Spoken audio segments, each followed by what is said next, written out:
tal? Gracias por estar acá, por venir. Yo siempre, bueno, decir lo personal o lo propio, muchas veces vos me decías, bueno, la escritura o la dirección, ¿no? O sea, por supuesto que no son lo mismo, y en un aspecto es lo mismo, en la medida en que yo mis textos los dirijo, ¿no? Muchas veces me preguntan, ¿no?, por el estilo, y yo al principio trataba de responder, ¿no?, como si mi estilo es, y nunca me salía nada demasiado interesante, hasta que una vez descubrí que en realidad, digamos, lo que uno llama el estilo, quizá, o lo que yo entiendo, ¿no?, por estilo, es aquello que en un artista se repite, ¿no es cierto?, de obra en obra, ¿no es cierto?, aquello que hace que uno lo pueda reconocer, ¿no? Es decir, ¿no?, uno va ¿no es cierto?, ¿no?, a ver una película, no te ponen los créditos, ¿no?, y uno puede decir, esta es una de Woody Allen, ¿verdad? O sea, o esta es... Y yo creo que eso es, para mí para mí eso no configura una virtud. Para mí eso es, en realidad, digamos, es algo que a mí me gustaría que alguien, que no pasara, ¿no es cierto? Porque yo creo que lo que uno no quiere como artista es repetirse. Y esa repetición es algo que se vuelve medio inevitable, ¿no? Es como, por eso para mí el estilo, digamos, es esa especie de repetición que a mí no, en lo personal no, digamos, no me gusta. A mí me gusta que lo que intento es que cada obra mía, que cada dirección mía sea completamente diferente a la anterior, ¿no? Es como que hay un autor que yo admiro mucho y que no conoce nadie, que se llama Arthur Kopit, que es un americano, y que justamente lo que es interesante de sus obras es que es imposible reconocer a ese dramaturgo en sus distintas obras. Yo si bien estudié con Ricardo, yo ya no me manejo tanto por una imagen, ¿no es cierto? Como a mí lo que me interesa es, a mí cuando hago teatro lo que me interesa es el teatro. Es decir, me gusta preguntarme acerca de aquello que tengo ganas de ver en teatro, ¿no? Pienso incluso más en los actores que en los personajes, pienso más en el teatro, en el escenario, ¿no es cierto?, que en el espacio, ¿no es cierto?, que yo me puedo imaginar. Es decir, yo depende, digamos, en qué espacio voy a hacer la obra, digamos, incluso escribo diferente, ¿no? Cuando hice mi última obra, Personitas, que seguramente la vieron pocos porque hicimos pocas funciones y entraba poca gente, yo en un momento estaba por tomar una decisión, digamos, de escritura, y entonces primero llamo a Lisa Lelutre, que es la dueña del callejón, y le digo, tengo que ir a ver la sala. Entonces le digo, ¿vos me dejás usar tal parte? Sí, bueno, listo. Entonces escribo la obra por este carril. Yo creo que... yo siempre digo, digamos, a mis alumnos de dramaturgia, ¿no? Es decir, uno tiene que tratar de escribir la obra que tiene ganas de ver. Y yo trato de escribir y de dirigir los espectáculos que a mí me gustaría ver. A veces me sale más, a veces me sale menos. Pero pienso mucho en el público. Pero el público soy yo. Es decir, no pienso en el público en otro, no pienso qué quiere la gente o qué quiere ganas de ver la gente, pienso qué tengo ganas de ver yo. Y en función de eso es que armo, digamos, las estrategias de puesta en escena. Yo creo que, yo en general, cuando se publican mis obras, se hacen en los libros que saca Corregidor, siempre sale un estudio preliminar, que no lo pido yo, sino que es parte, digamos, de la política de la colección, y que en general yo los leo, ¿no?, esos estudios preliminares que se hacen sobre mis obras, y no los entiendo. No los entiendo, y cuando los entiendo no estoy de acuerdo con lo que dicen. ¿Por qué? Porque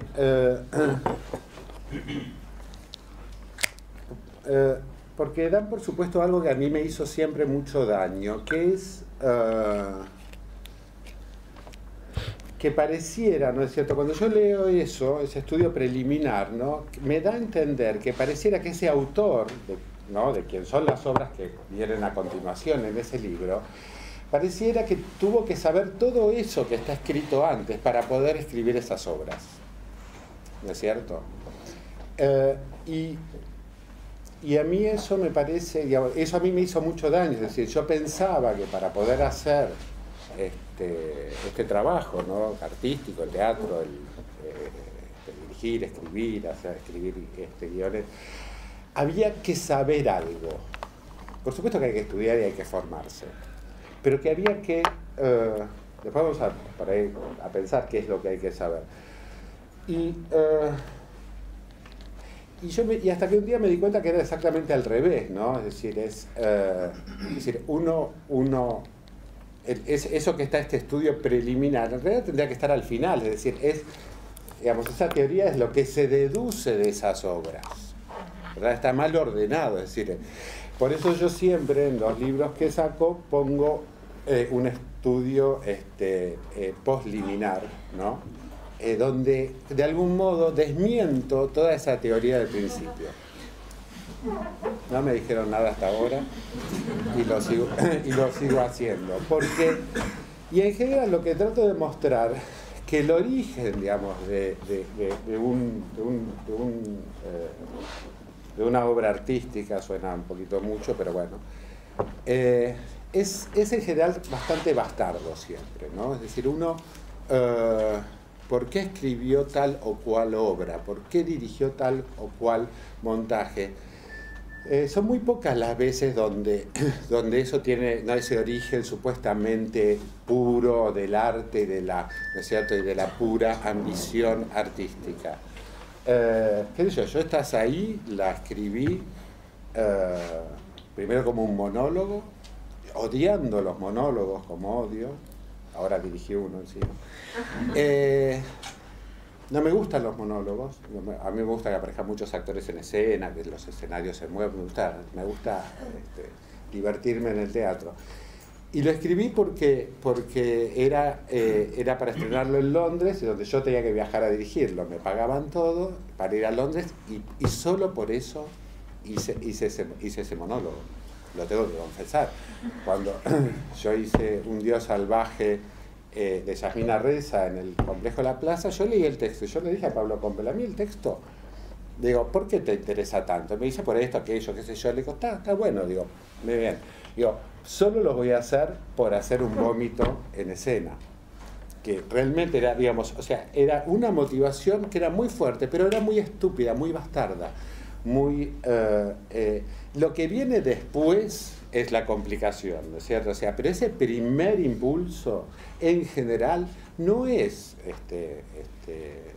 no suele ser muy noble. No suele ser muy noble.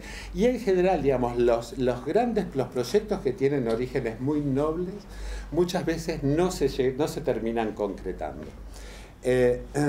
¿Por qué llamas noble? A eso que se supone, ¿no es cierto? Que es digamos, que es eso que se supone que es el impulso creador, ¿no? No creo que haya tal cosa, no creo que exista, digamos, tal cosa. Creo que es realmente bastante más bastardo. ¿Qué decís con bastardo? ¿A qué te refieres? Yo hablo a veces de enamoramiento, que no tiene origen legítimo. Digamos, no hay una legitimidad en el impulso creador, ¿no es cierto? Muchas veces es un accidente, muchas veces es una casualidad, digamos. Eso que se llama creación, eso que se llama la gran idea, digamos, no parte de musas maravillosas y que... ¿Pero es una calentura? ¿Cómo? ¿Es una calentura? Sí, es decir, es un accidente, es una casualidad, es un libro que se cayó de la estantería. Pero no la dejas pasar. ¿Qué? No la dejas pasar. Bueno, eso ya viene, digamos, bueno, después viene el segundo movimiento, que ese segundo movimiento es más complicado, que es de pronto darse cuenta que detrás de esa casualidad hay algo que no es una casualidad, hay algo que no es un capricho, ¿no? En ese sentido yo, cuando, ya volviendo a tu punto de partida, ¿no es cierto, Monti, que hablaba de la imagen, yo cuando estudiaba con él sentía que esa imagen tenía que tener como una cierta nobleza, una cierta pureza, y en realidad es una casualidad, es decir, es un capricho, es decir, esas cosas que uno dice, bueno, se me ocurrió en la obra porque iba caminando por la calle y nada, y vi un tipo que, no sé, que le gritaba no sé qué a una señora. Se me ocurrió leyendo una noticia, justo me regalaron este libro, es decir, es totalmente aleatorio, digamos, el punto de partida, el impulso inicial es totalmente aleatorio. Lo que pasa es que, ¿qué es una idea? Yo siempre insisto, digamos, en distinguir los caprichos de las ideas. Una idea es un capricho desarrollado, es decir, pero siempre es un capricho, es decir, es porque sí, ¿no es cierto? Nosotros cuando con Spregelburg y Tantarian escribimos La escala humana, lo primero que dijimos fue, queremos que los actores en un momento toquen y los instrumentos que sean una banda y toquen canciones. ¿Por qué? Porque sí.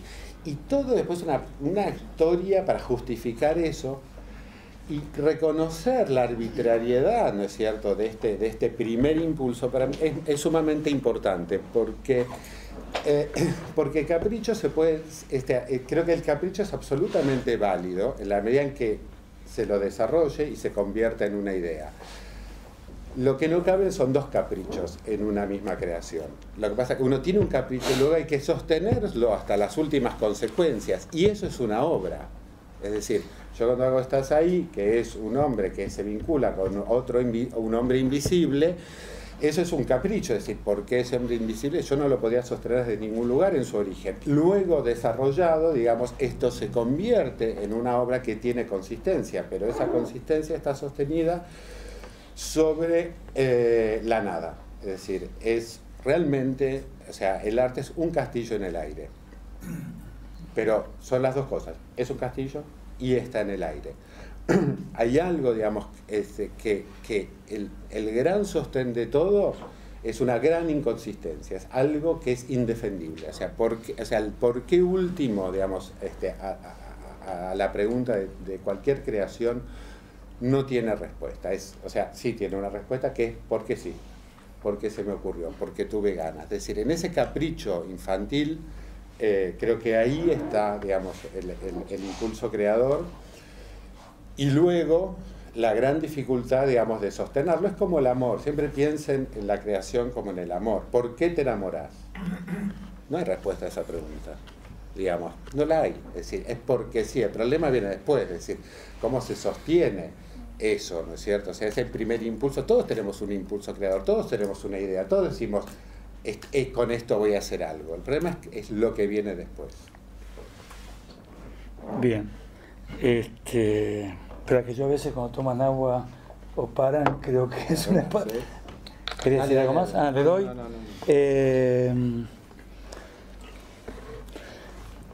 Me interesa, a ver, entonces lo que vos propondrías como posibilidad, dentro de esta cosa relativa, es una actitud hacia la exploración, digamos, hacia la exploración no racional, intelectual, la que realizan en tus prólogos, que coincido totalmente, porque los prólogos son como una especie de advertencia acerca de lo que uno va a leer, en vez de dejar que uno tome una escritura o lo que sea en forma desprevenida y se enamore de lo que se enamora. El prólogo para mí es como que te dicen, mira, tenés que enamorarte de esto porque corresponde a esta tendencia, porque corresponde a esta orientación, y me parece que es una limitación total a la libertad creativa del lector, de ustedes, digamos, también como escucha, como participante.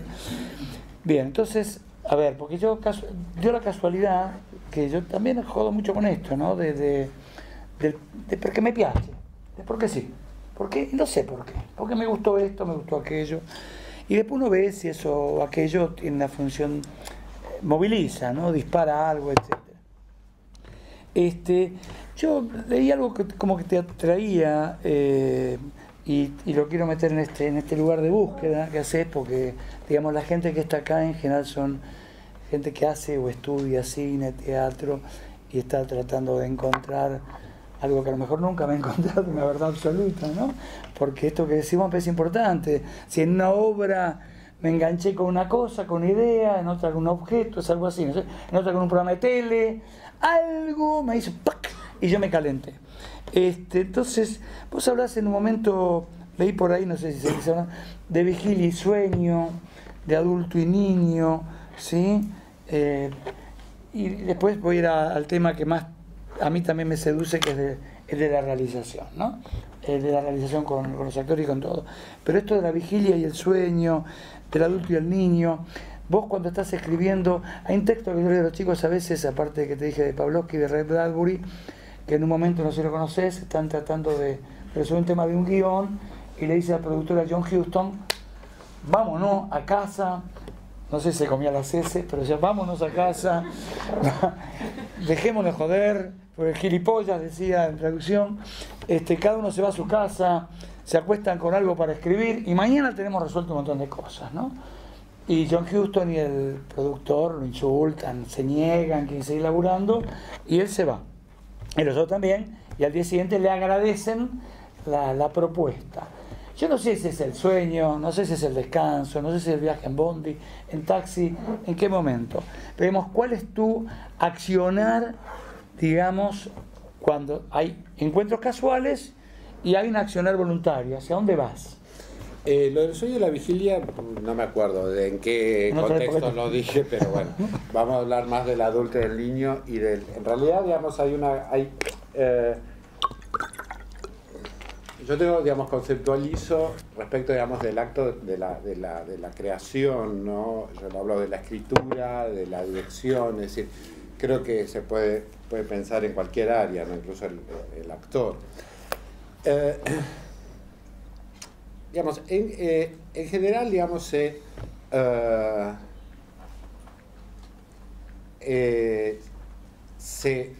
hace, ¿no es cierto? Se ejecuta, ¿no es cierto?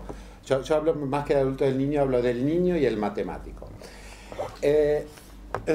Yo creo, como decía recién, que el impulso, digamos, tiene que ser totalmente infantil. ¿No es cierto? Debe ser totalmente infantil, no solamente por la espontaneidad y la ingenuidad, digamos, que el infantil no conlleva, sino porque además creo que en la infancia es donde están las únicas fuentes de inspiración. Pero cuando digo, digamos, esta cosa infantil, es como quien hace en un papel, ¿no es cierto?, como un niño, ¿no es cierto?, unas manchas, un dibujo, un garabato.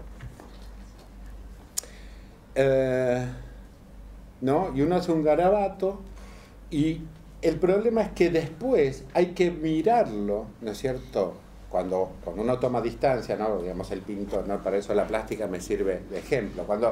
¿Qué hace el pintor cuando esa imagen, ¿no es cierto?, tan trillada que hemos visto del pintor alejándose de la tela y poniendo el dedo así?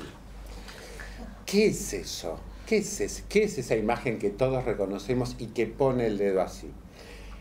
Que él, tomando distancia, ¿no es cierto?, observa su pintura con precisión matemática, ¿no es cierto? Analiza lo hecho, ¿no es cierto?, con rigor matemático. En general, ¿no es cierto?, sí, ¿no? Acá justamente que no estamos en el área de la plástica, entonces yo me imagino que ustedes no son duchos dibujando. Si yo les pidiera que dibujen, ¿no?, si hiciéramos un ejercicio, les doy una hoja de papel y les pido a todos que dibujen, ¿no es cierto?, cualquier cosa, una casa, la van a tratar de dibujar bien. Y si después ven que más o menos les salió bonita, ¿no es cierto?, van a decir, wow, mira qué linda que me salió la casa. Entonces, ¿qué estaría pasando en ese caso? Estaría dibujando como un matemático, tratando de que la casa me salga bien. Y la estaría analizando como un niño, con la ingenuidad de decir, qué bárbaro que soy yo. Miren qué bien que me salió la casa. Así en general nos movemos. Es decir, ejecutamos como matemáticos, es decir, usando todas nuestras capacidades intelectuales, ¿no es cierto?, nuestra conciencia, digamos, tratando de hacer las cosas bien, y después tomamos distancia y nos felicitamos por lo bien que lo hacemos. Es decir, tenemos la mirada analítica de un niño. Yo propongo exactamente lo inverso, es decir, que es realmente no tener ningún tipo de control sobre ese primer acto, es decir, cuando salgo a hacer el personaje como actor, cuando intuyo cuál es la posición de la cámara o el encuadre, cuando, digamos, se me ocurre que en un ensayo digo, a ver, no, cambiemos y en vez de la mesa ahí la pongo allá, es decir, y después, cuando nos vamos todos a casa, lo analizo con una frialdad matemática, es decir, quiero ver qué se construyó a partir de ese impulso tan impensado. ¿Por qué? Esto es clave, y esto es importante, y esto para mí es esencial en la creación. Porque el único, o sea, genios no somos, o sea, genios fue Shakespeare, Mozart, digo, pero digamos, lo único que nos puede convertir, digamos, en artistas no es nuestro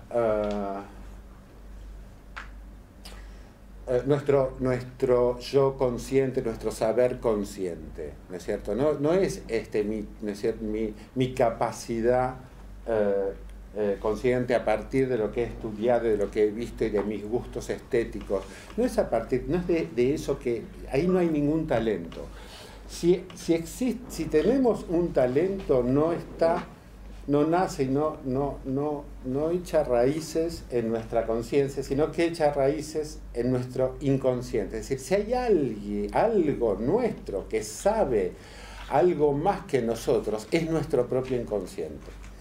En nuestro inconsciente, sin duda, digamos, hay una nobleza, o sea, volvemos atrás, que no hay en nuestra conciencia, que especula, que quiere superarse a sí mismo y bla, bla, bla. Y la única manera, digamos, de garantizar que el inconsciente hable es no teniendo control sobre ese primer impulso infantil que decía. Lo que pasa es que luego sí tenemos que apelar a nuestras facultades intelectuales, ¿no es cierto?, para hacer una buena lectura de lo que hemos escrito en un papel, con palabras, escrito con colores en una tela, o con una imagen tomada con una cámara, o en un ensayo y probando cosas de una puesta en escena. Es tan complejo permitir que ese impulso ingenuo aparezca como luego hacer una correcta lectura de eso, porque hay que poder confiar en que ese impulso, en que ese mamarracho que hicimos, ¿no es cierto?, ese monigote que hicimos en el papel, confiar que allí está escondida una verdad. Pero es una verdad que no conocemos, y nosotros nos ponemos nerviosos con lo que no conocemos. Nosotros queremos saber, queremos conocer eso, y hay que aguantárselas. Cuando nosotros nos enamoramos, ¿sí?, pasan dos cosas muy fuertes. Por un lado, queremos estar con esa persona toda nuestra vida, y por otro lado, no sabemos si le gusta el pollo, o la pechuga, o la pata. Digo, es tremendo. Es decir, ¿cómo es que se puede dar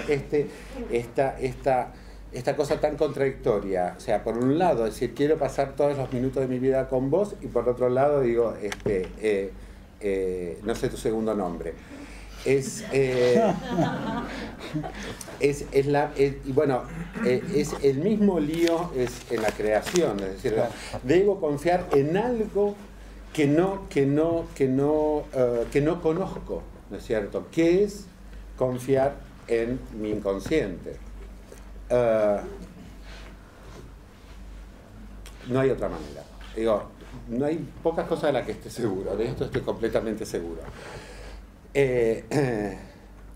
Digamos, tomar un cierto contacto con las regiones propias, desconocidas, es la única experiencia creativa que existe. Lo otro es técnica. Digo, no digo que esté mal, pero no es creación. Se puede hacer, no es creación, ¿sí? Incluso en la publicidad se ve, una vez ve publicidades inspiradas. Vos decís, acá algo ocurrió, ¿no es cierto? Acá después técnicas se pueden armar, digamos, con técnicas muchísimas cosas. Digamos, está lleno de obras de teatro y de películas que están solo hechas con la técnica, con saber hacer las cosas. Pero la creación es otra cosa.